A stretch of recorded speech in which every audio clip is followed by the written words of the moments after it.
Et salut à tous, bienvenue dans ce nouveau vlog. Alors on commence avec ce joli bouquet de pivoine que ma maman m'a offert comme chaque année. Alors moi les pivoines ce sont mes fleurs préférées. C'est les fleurs que j'avais dans mon bouquet de mariée. C'est vraiment des fleurs qui me font super plaisir. Par contre elles sont très éphémères, hein, ça va très vite. Donc ce que je fais c'est que vous voyez je coupe en biseaux comme ça. Tous les jours ou tous les 2 jours je réduis un petit peu. Bon l'avantage c'est que c'est des fleurs qui sont...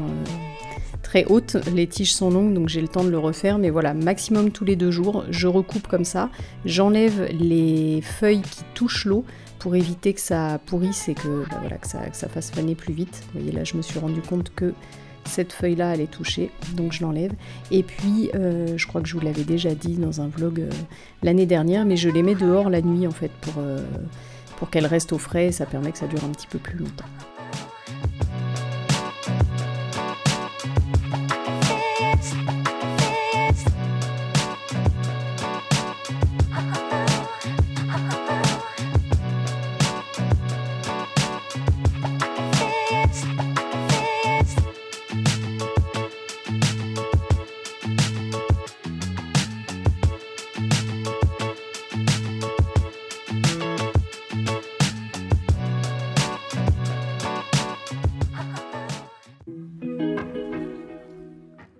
Et on se retrouve dans ma salle de bain avec la saison 8, épisode 882 de mon attaque d'acariens.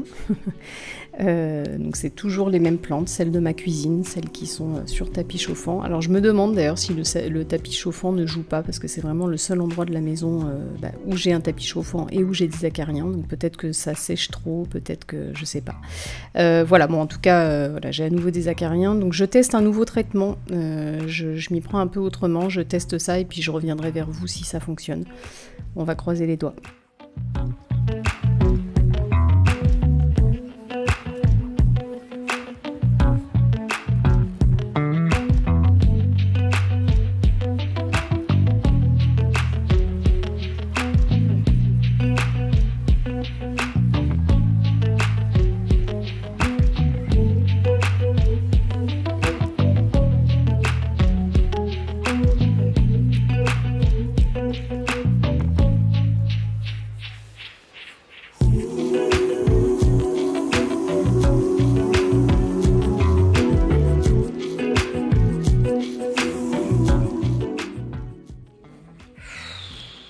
Respire Yaya, respire. Donc ça, c'est celle qui est en général attaquée par Elio la flèche. Normalement, ça se limite à celle-ci. Celle-ci, c'était au tout début, parce qu'elle est proche du sol de l'autre côté. Hein, c'est mon magnifique feu magnifique Pariso Verde. Normalement, il y avait que celle-là qui avait subi une coupe en règle, hein, quand même, dès l'arrivée d'Elio dans cette maison. Et ça s'arrêtait là. Et regardez en ce moment, comme mon Monstera est magnifique. Monstera qui est en train de me faire une nouvelle feuille. Je suis ravie. Alors j'admire celle-là, parce que celle-là, elle va encore bien. Mais là, vous vous rappelez les immenses feuilles? Bon, ça c'est autre chose, c'était une brûlure pendant le bouturage. Je l'avais mis trop collé à la fenêtre, je vous en avais parlé. Mais là, voilà la nouveauté. La nouveauté du jour. On est content. Alors on aime hein, les feuilles découpées du Monstera.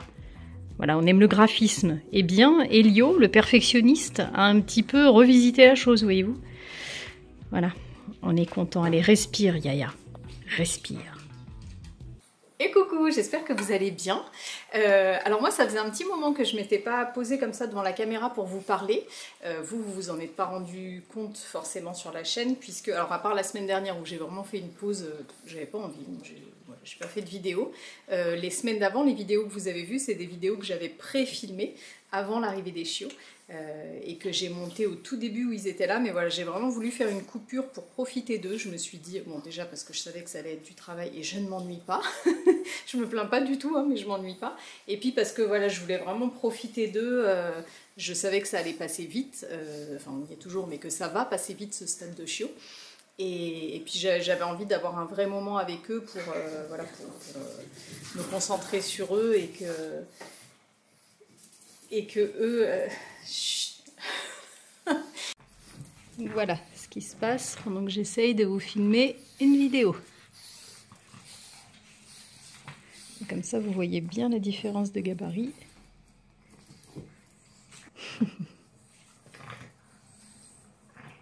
Bon, je pense que l'arrière-fond, vous allez avoir du bruit, il va falloir s'habituer. Voilà, je voulais qu'eux aient vraiment le temps d'arriver tranquille à la maison avec une maîtresse qui est dispo pour eux, quoi. Donc voilà, ça me fait plaisir de vous retrouver. C'est vrai que ça fait un moment que je me suis pas mise là devant la caméra. Alors, on a du pain sur la planche. J'ai préparé à boire parce que j'ai des trucs à vous raconter. On a des choses à se dire, hein. Alors je vais vous donner des nouvelles des chiots, je vais vous donner des nouvelles du fry deck que je vous ai montré donc, dans la vidéo que vous avez vue il y a 2 semaines, à qui on avait coupé la tête avec Steph. Je vais vous montrer, voilà, on va faire un point sur cette, comment on pourrait dire, cette razzia, hein, des chiots dans la maison. Et puis voilà, un petit peu tout ce que je voulais vous montrer. Alors pour commencer, je vais vous rassurer parce que moi je me suis fait beaucoup de soucis sur le coup. Alors je me dis, moi maintenant ça remonte un petit peu, ça fait 3 semaines, mais vous en voyant ces images vous allez peut-être vous demander. Donc tout le monde va bien, hein, les chiots, enfin tout le monde, les êtres vivants, les animaux, les chiens vont bien, les chiots vont bien. Les plantes, on va en parler après.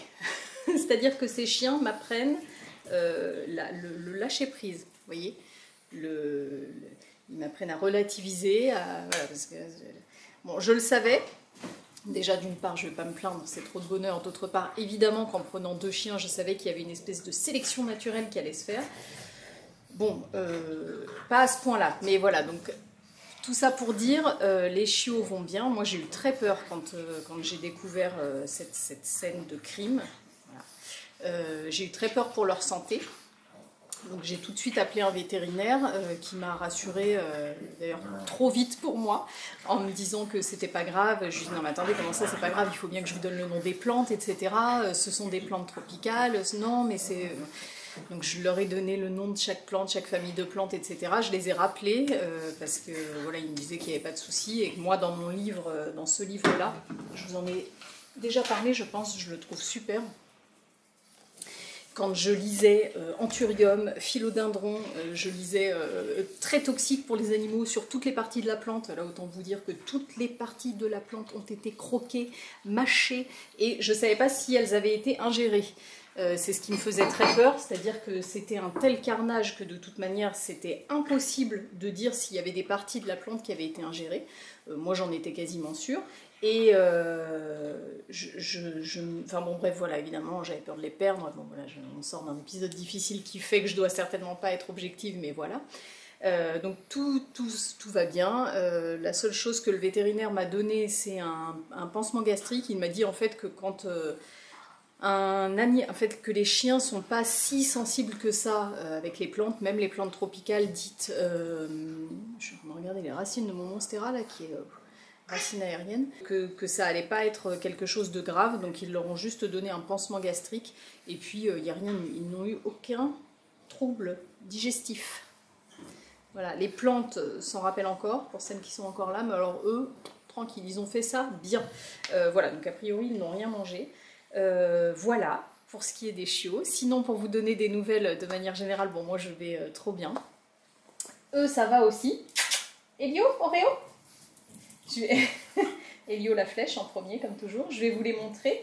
Alors donc ça va très bien, les caractères se dessinent, contrairement à ce qu'on aurait pu croire. Je ne sais pas si je vous l'avais déjà dit, parce que alors quand je vous ai fait la vidéo la dernière fois, ça faisait, je vous ai fait la vidéo le samedi, donc ça faisait 48 heures qu'ils étaient à la maison, donc c'était vraiment tout neuf.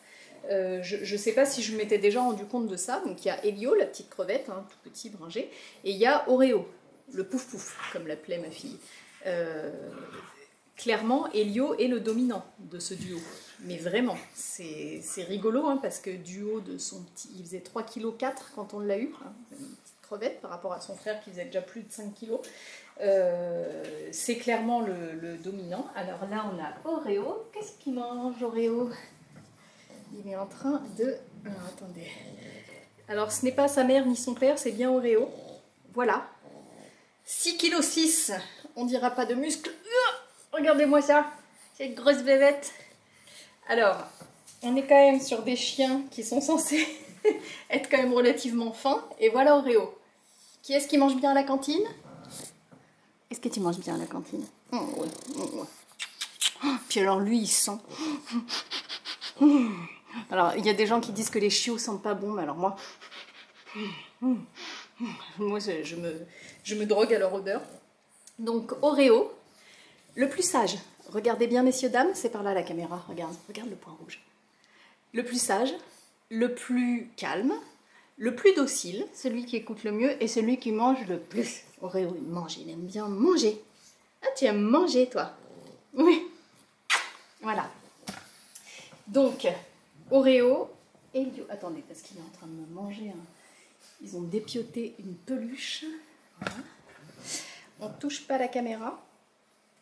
Donc, Elio est clairement dominant. Il a un caractère... Viens voir, viens nous montrer ta petite bouille là. Voilà, la flèche. Oui. Voilà mon Elio. Bon, vous voyez, c'est pas du tout le même gabarit, mais Elio a bien grossi. Alors, je vais essayer de vous faire ça dans l'ordre. C'est difficile de faire une vidéo en restant concentré avec eux. Donc, je vous disais au niveau du caractère, lui, il est beaucoup plus speed, beaucoup plus caractériel. Il mord son frère. Souvent, on est obligé de les arrêter quand ils jouent tous les deux. Oreo, qui est beaucoup plus gros, fait attention. Tu vas aller jouer. Fait attention à son frère. Et Elio, comme il est petit et qu'il est dominant, alors lui il donne tout, il l'attrape par les joues, par la peau du cou, il tord et tout, on entend Oreo hurler, on est obligé d'arriver. Donc il est beaucoup plus ouais, tout vif, filou, voilà. Donc voilà, au niveau des deux caractères, on a vraiment un qui est plan-plan, qui est cool, qui écoute, on commence un petit peu l'éducation, à leur apprendre un peu les mots et tout. Alors Elio, il en a rien à faire, c'est pas qu'il comprend pas. On est de travers là, on touche pas ça. Chut. Je disais, c'est pas qu'il comprend pas, c'est qu'il s'en fiche complet, il fait ce qu'il veut. Et Oreo, super top.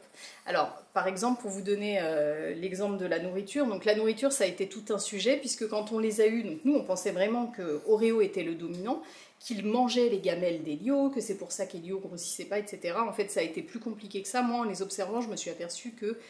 alors déjà, on a commencé par séparer les gamelles, parce qu'on n'arrivait pas à voir qui mangeait quoi. Évidemment, c'était assez facile de faire la déduction, mais je ne voyais pas ce qu'Elio mangeait. Et en fait, Elio ne mangeait rien.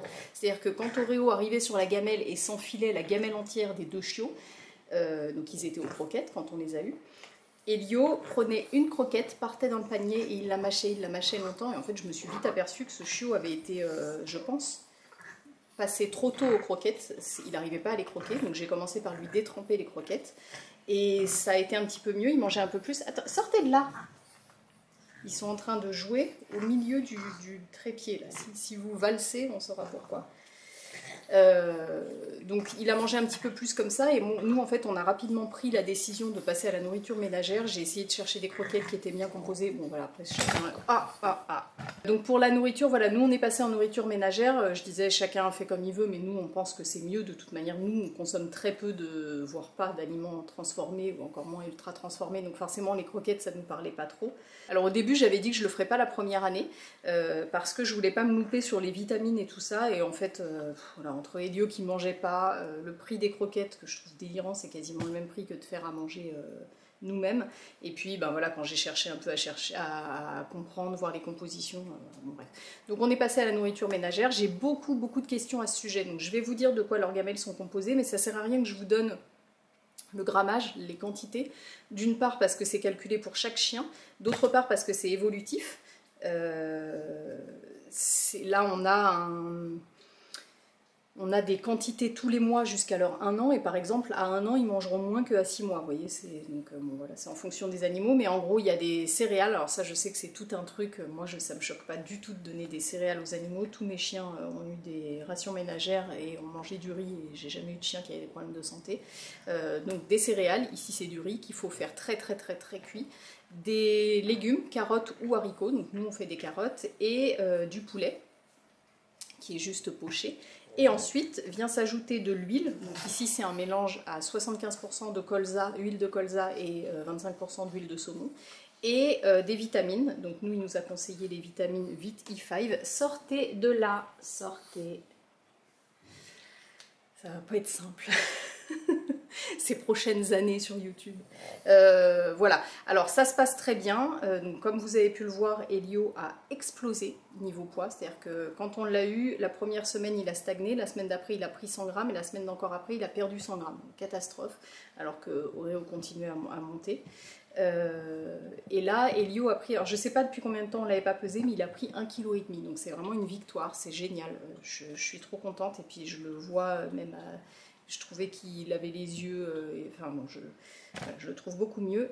Donc voilà, la nourriture ménagère au top. La seule chose, c'est que Elio est beaucoup plus difficile pour la nourriture et qu'il n'aime pas les vitamines. Donc moi, les vitamines, je la mets dans la gamelle du matin, il la termine jamais, donc je la remélange à celle de la journée. Bon, c'est un peu compliqué, mais ça, mis à part, tout va bien. Et puis, eh ben, on a hâte, puisque cette semaine, on va avoir le vaccin, en fait, le premier rendez-vous chez le vétérinaire, qui est le rappel du vaccin, et qu'après on pourra sortir. Jusqu'à maintenant on ne les sort pas.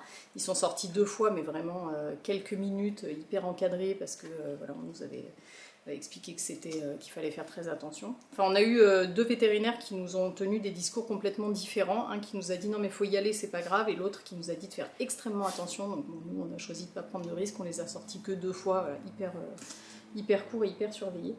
Donc voilà, on a hâte à partir de la semaine prochaine de pouvoir sortir. Donc voilà pour le point chiot.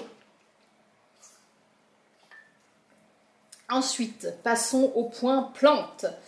Là, ça va être quelque chose. Alors déjà, je voulais vous montrer cette orchidée qui est en fleurs et qui me fait trop plaisir. Je ne sais pas si vous vous souvenez de l'année dernière ou il y a 2 ans. Je ne sais plus. C'est Diana, ma copine, qui me l'a offerte. Une belle orchidée rose et qui a refleuri. Donc Diana, sur Instagram, c'est Diana Buffalo. Diana Buffalo Green, oui c'est ça, elle a changé son nom. Regardez comme elle est belle. Je vous l'ai montré plein de fois cette orchidée parce qu'elle me prépare un keki ici. Bah tiens, d'ailleurs 2, je me disais mais c'est drôle, il n'a pas grandi. Bah si, c'est celui-ci que je vous avais montré. En fait, elle en sort un deuxième.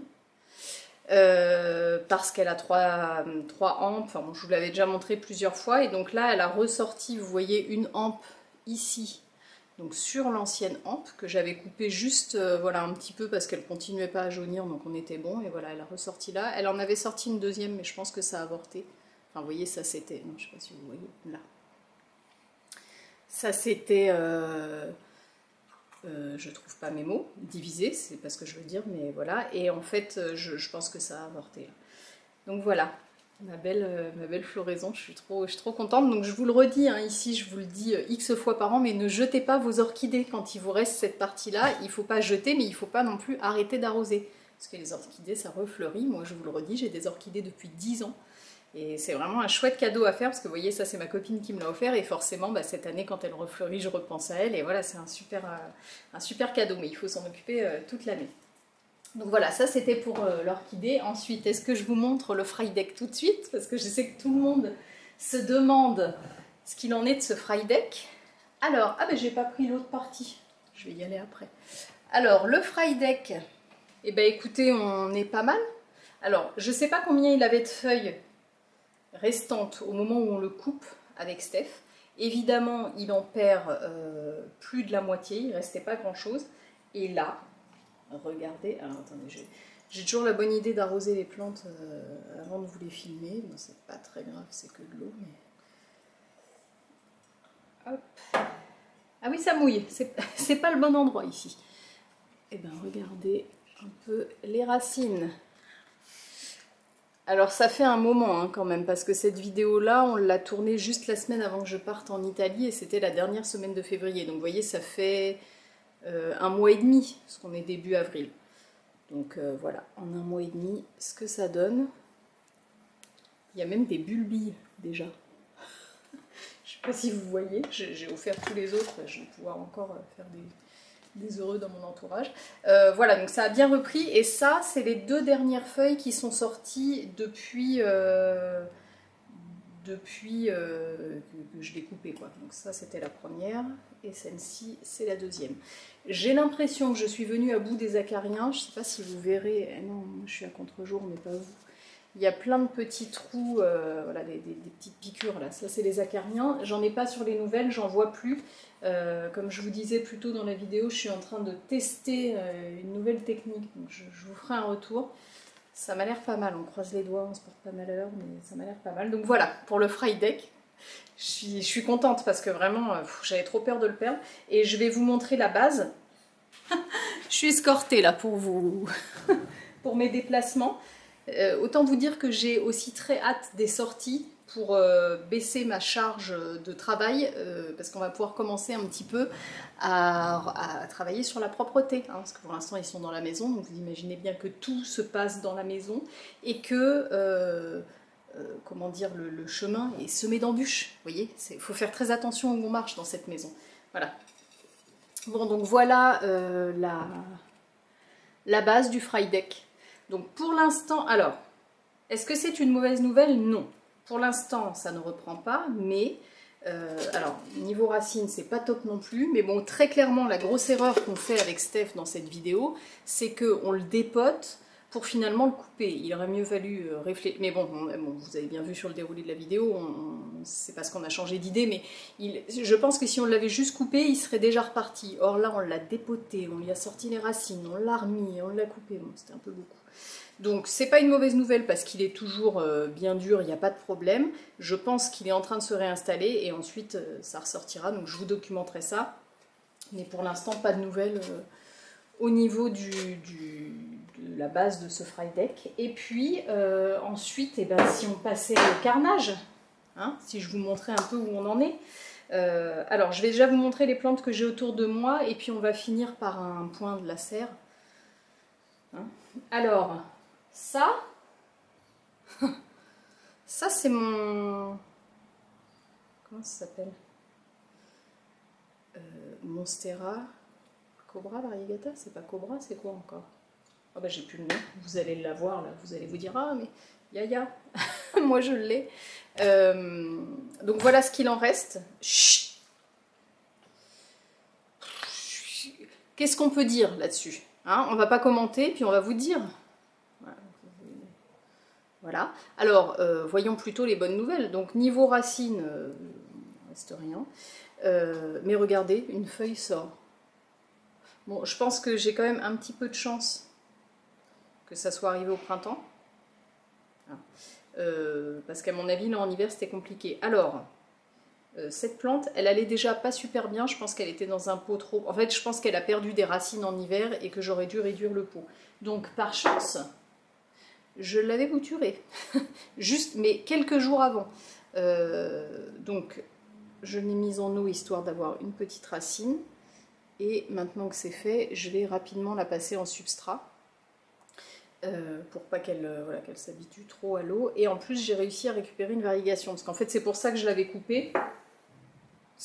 Je peux plus trop vous montrer, mais les feuilles étaient toutes vertes. Donc voilà, bon, du coup, je suis plutôt contente pour ça, ça va repartir. Ensuite, il faut que je vous en montre une, mais je sais que je vais vous faire du mal. Parce que moi, déjà, je souffre de voir ça. Mais alors, est-ce que vous êtes prêts? Vous vous souvenez du magnifique Paraiso Verde? Par remarque, ce qui est bien, c'est que là, il rentre dans le cadre. Hein. On n'a plus trop de problèmes. Voilà. Donc ça, c'est la dernière feuille variegata qui reste. Les autres... Elle vous a bien plu, celle-là, hein? Voilà. Donc celle-là, elle avait déjà... Regardez. Est-ce que vous voyez? Elle est... Bon, celle-ci, elle avait déjà pris plusieurs fois. Parce qu'il passait à côté, il mettait un petit coup comme ça.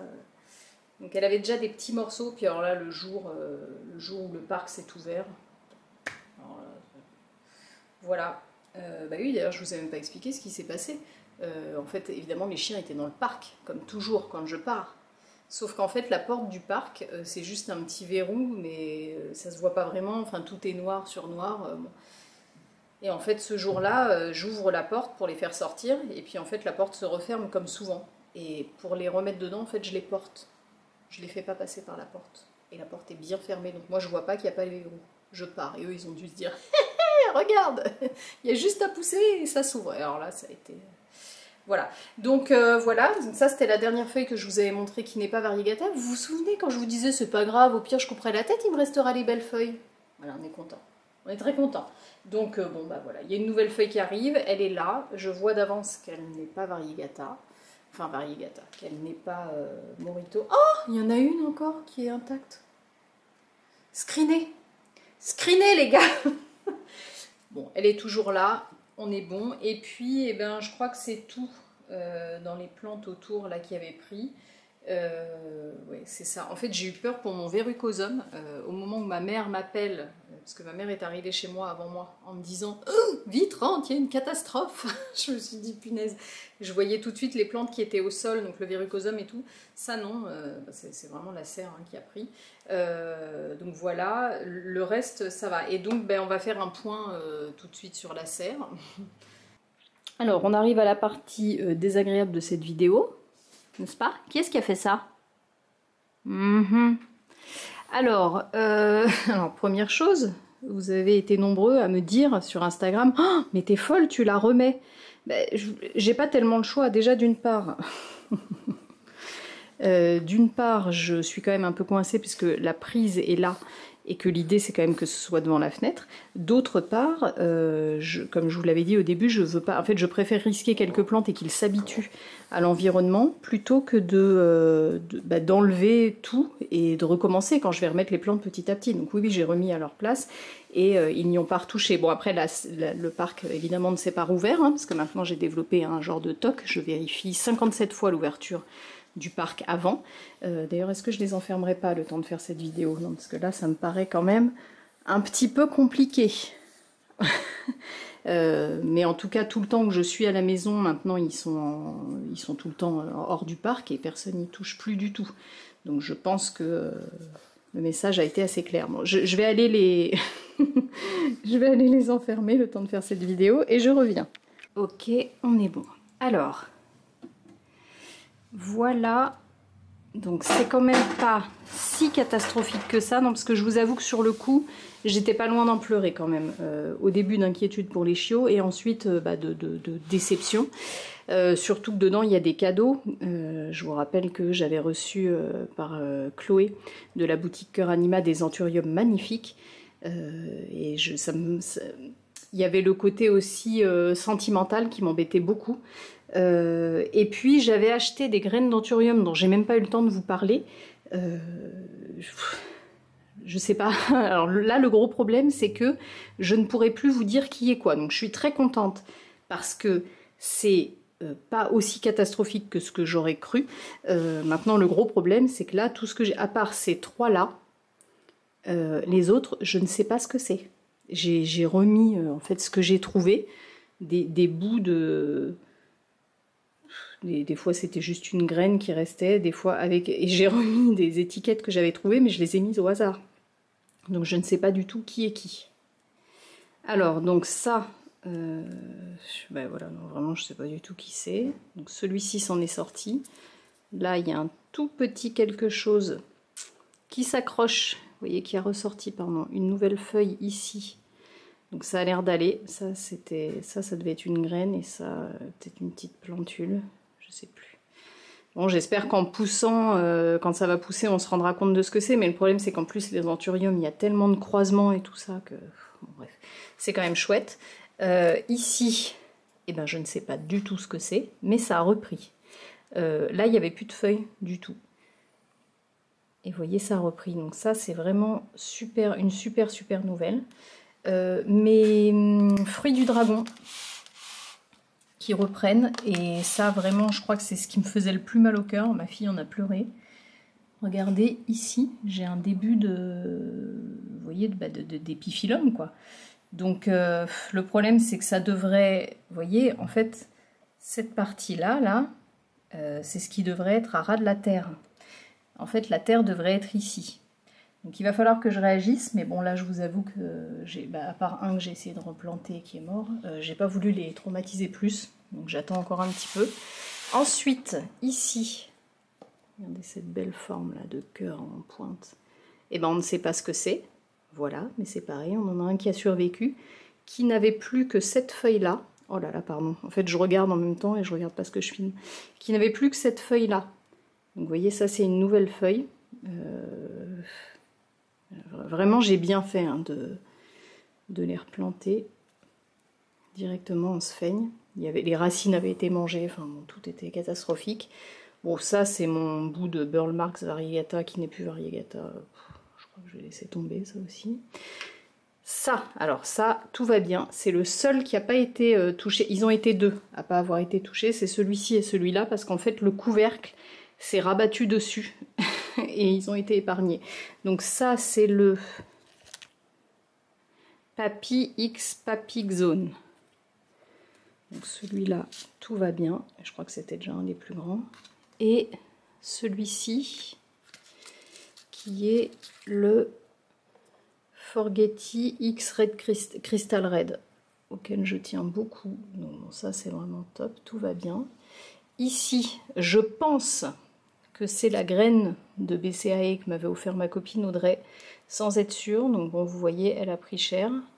Toutes ont pris cher, mais j'en ai une nouvelle qui arrive là. J'ai une nouvelle feuille ici. Je ne sais pas si vous voyez au milieu. Là. Tac. Donc bon voilà, ça c'est plutôt rassurant. Ici, alors là j'ai collé ça, mais je ne suis pas sûre du tout que ce soit ça. Forgetti BCAE X Velvet Moira. Je suis pas du tout sûre. Vous voyez, là il y avait une feuille. Bon.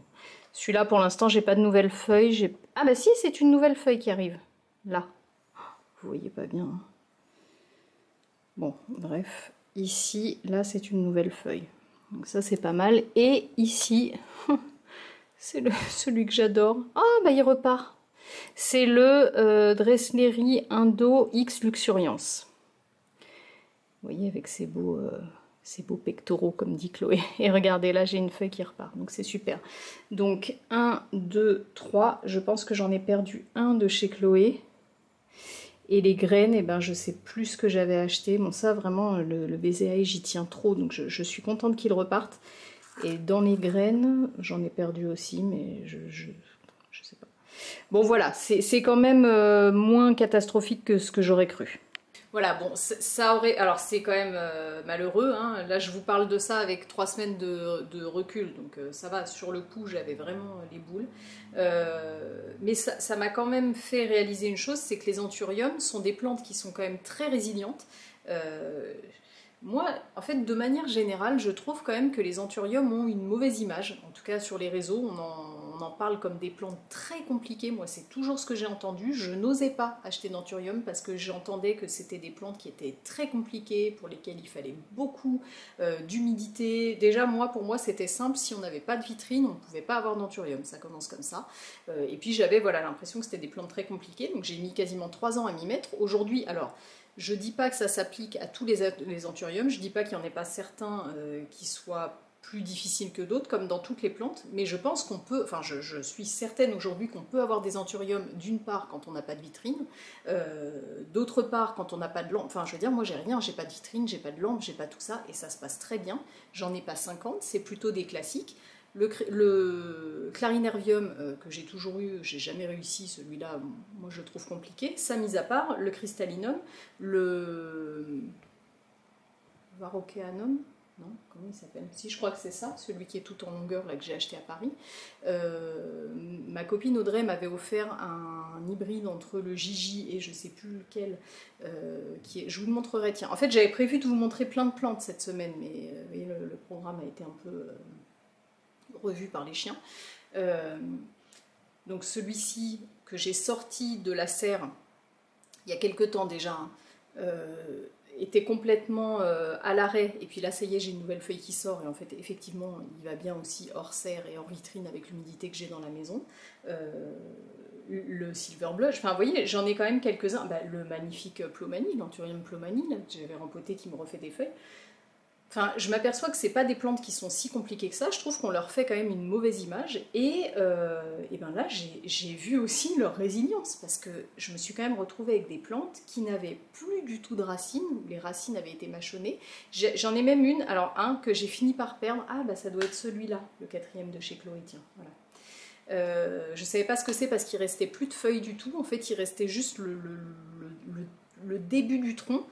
avec d'anciennes racines qui avaient été mâchées, que ma fille m'a retrouvé 2 jours après sous un meuble, et en fait quand je l'ai mis dans l'eau, le lendemain, de nouvelles racines ont poussé. Je l'ai montré sur Instagram en disant mais c'est incroyable cette plante, bon finalement il a fini par mourir.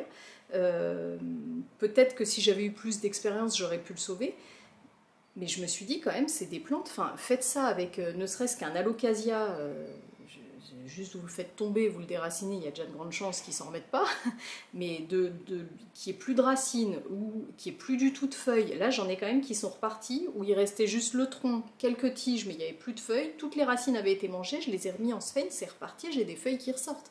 Enfin vraiment, voilà. Donc c'était déjà une famille qui me plaisait, mais elle me plaît encore plus. Je parlais de ça, avec Émilie du compte Milice Plante. Je vous en ai déjà parlé, j'ai déjà acheté des plantes chez elle. C'est un compte Instagram que j'aime beaucoup, elle donne beaucoup d'informations, on discute souvent toutes les deux, on est de la même région. Et elle a sorti là un article à ce sujet. Alors en fait, quand on en a parlé, on s'est fait la même réflexion toutes les deux en voyant le carnage et puis mes plantes qui reprenaient. Elle m'a dit qu'elle se faisait la même réflexion, que les anthuriums étaient quand même franchement résilients. Et en parlant, elle était en train d'écrire un article là-dessus. Donc si ça vous intéresse, je vous mettrai dans la description de la vidéo le lien de son article. Le sien est plus... Moi, je voulais juste vous parler de cette partie-là. Le sien est plus complet, elle vous parle de pollinisation, etc. Moi, j'ai trouvé des infos que je cherchais. Parce que maintenant, je commence à m'intéresser à cette famille. Alors, la pollinisation, ça m'intéresse beaucoup, mais pour l'instant, je ne suis pas trop concernée. Mais voilà, en tout cas, ça m'intéresse. Mais je vous conseille d'aller lire son article, il est sympa. En tout cas, voilà, là, de ma petite expérience sur le peu de temps que j'en ai, je trouve que c'est des plantes beaucoup plus simples que ce qu'on voit un peu passer sur les réseaux. Donc, je suis plutôt contente de ça. Je sais que je ne pourrais pas tous les avoir, parce que hors vitrine, il y en a certains qui ne vivent pas bien. Mais en tout cas, ceux que j'ai pour l'instant, ça se passe bien, quoi. Donc voilà, ça c'était ma petite conclusion sur les anthuriums. Franchement, si vous voulez y aller, allez-y, lancez-vous avec des anthuriums simples parce qu'il n'y a pas besoin d'un matériel de ma boule.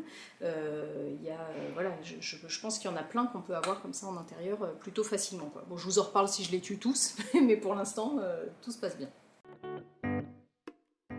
Et je voulais terminer ce vlog avec une note super positive. Ici, je vous présente l'œuvre que ma fille a réalisée pour son 100e jour de CP. Donc, je crois qu'ils font ça dans toutes les écoles de France. Pour le 100e jour du CP, on leur demande d'apporter une collection de 100 objets. Donc, on leur avait fait des propositions, 100 cailloux, 100... voilà. Et en fait, ma fille, je suis super fière de son idée, a trouvé toute seule l'idée de ramasser 100 déchets en se disant, quitte à faire une collection, autant que ce soit... pour ramasser, enlever 100 déchets de la planète, quoi. J'ai trouvé ça super. Donc on a collecté 100 déchets. C'est vraiment 100% de déchets qu'on a trouvés dans la rue, hein, on n'a pas triché. Et elle en a fait, la maîtresse nous avait demandé de faire une œuvre avec cette collection de 100. Donc voilà, ici vous pouvez découvrir l'œuvre de ma fille dont elle est très fière. Et je suis très fière d'elle aussi, donc ça me fait plaisir de partager ça avec vous et puis d'en laisser un souvenir ici sur cette chaîne YouTube. Voilà, 100 déchets en moins sur la planète.